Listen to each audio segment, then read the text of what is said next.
ఇప్పుడు తెలంగాణ పాలిటిక్స్‌లో రకరకాల మార్పులు, చేర్పులు రకరకాలుగా జరిగాయి.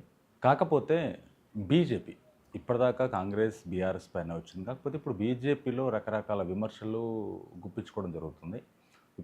అయితే ఇప్పటిదాకా మనం చూసుకున్నట్టయితే బీజేపీకి తెలంగాణలో ప్రెసిడెంట్లు, రకరకాలుగా అధ్యక్షులు రకరకాలుగా వచ్చారు. బండారు దత్తాత్రేయ గారు గానీ, విఎస్ లక్ష్మణ్ గారు గానీ, కిషన్ రెడ్డి గారికి ఆల్మోస్ట్ 3, 4 టైమ్స్ ఇవ్వడం జరిగింది.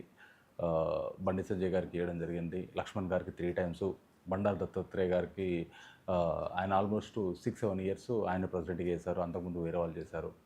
రకరకాలుగా తెలంగాణ పార్టీ ప్రెసిడెంట్ బీజేపీకి రకరకాల వాళ్ళు చేయడం జరిగింది. కాకపోతే ఇప్పుడు కిషన్ రెడ్డి గారు సెంట్రల్ పదవిలో ఉన్నారు. బండి సంజయ్ గారు సెంట్రల్ పదవిలో ఉన్నారు. కానీ ఒక విమర్శ ఏముందంటే, విమర్శ కాదు కొన్ని మంచి మాటలు అనుకోవచ్చు. బండి సంజయ్ గారు ఉన్నప్పుడు తెలంగాణలో చాలా బీజేపీ పుంజుకోవడం అనేది చాలా వాస్తవాలు చాలామంది చెప్పడం చెప్పింది. కొన్ని సర్వేలు కూడా చెప్పడం జరిగింది. కాకపోతే ఇప్పుడు బీజేపీ పార్టీ ప్రెసిడెంట్ ఎవరనే దానిపైన విమర్శలు గుప్పించడం జరుగుతుంది. దాంతోపాటు ఈరోజు ఇంతకు ముందుకే రాజసింగ్ గారు ఒక వీడియో రిలీజ్ చేయడం జరిగింది. ఆల్మోస్ట్ నాకే పదవి వస్తుందని చెప్పేసి ఈటెల రాజేందర్ గారు కూడా ఆయన గట్టి నమ్మకంతో ఆయన కూడా ఉండడం జరిగింది. ఒకవైపు రఘునందన్ రావు గారు కూడా నాకు వస్తుంది బీజేపీ పార్టీ అధ్యక్షత అని చెప్పేసి తను కూడా మాట్లాడుకోవడం జరుగుతుంది. కాకపోతే ఇప్పుడు రాజసింగ్ గారు ఒక వీడియో రిలీజ్ చేశారు. తెలంగాణ ఒకప్పట్లాగా లేదు. ఇప్పుడు బీజేపీ తెలంగాణలో చాలా పుంజుకుంది. లాస్ట్ ఎలక్షన్లో చూసుకున్నట్టయితే మొన్నటిసారి జరిగిన ఎలక్షన్స్ కాకుండా అంతకుముందుకు ఎలక్షన్స్లో చూసుకున్నట్టయితే బీజేపీ ఎమ్మెల్యే ఒక్కరు. తర్వాత రఘునందన్ రావు గెలవడం, మళ్ళీ ఇద్దరు యాడ్ అయ్యారు. తర్వాత అప్పుడు ఎంపీలు 4 ఉండే. హైదరాబాద్ మున్సిపల్ తీసుకున్నట్టయితే కార్పొరేటర్స్ 40 పైగా కార్పొరేటర్ సీట్లు గెలవడం జరిగింది. కొన్ని గ్రామాల్లో అప్పుడు 1 గ్రామం 2 గ్రామాల్లో సర్పంచ్గా గెలిచి తర్వాత టీఆర్ఎస్లోకి వెళ్ళిపోవడం జరిగింది. కాకపోతే ఇప్పుడు రాజసింగ్ గారు ఒక వీడియో పెట్టడానికి ప్రధాన కారణం ఏముండొచ్చు అని తెలుసుకుంటే, రాజసింగ్ గారు ఆయన కూడా పార్టీ పదవి కోసం చూస్తున్నారు. కాకపోతే ఎవరైతే పార్టీ పెద్దలు ఉన్నారో సీనియర్స్ చాలామంది ఉన్నారు తెలంగాణలో. ఈ సీనియర్స్ అందరితోటి డిస్కస్ చేసి అప్పుడు అధ్యక్షత పదవి ఇవ్వాలి. అందరు చాలామంది ఉన్నారు. ఎలాంటి విమర్శలకు దారి ఇవ్వద్దు.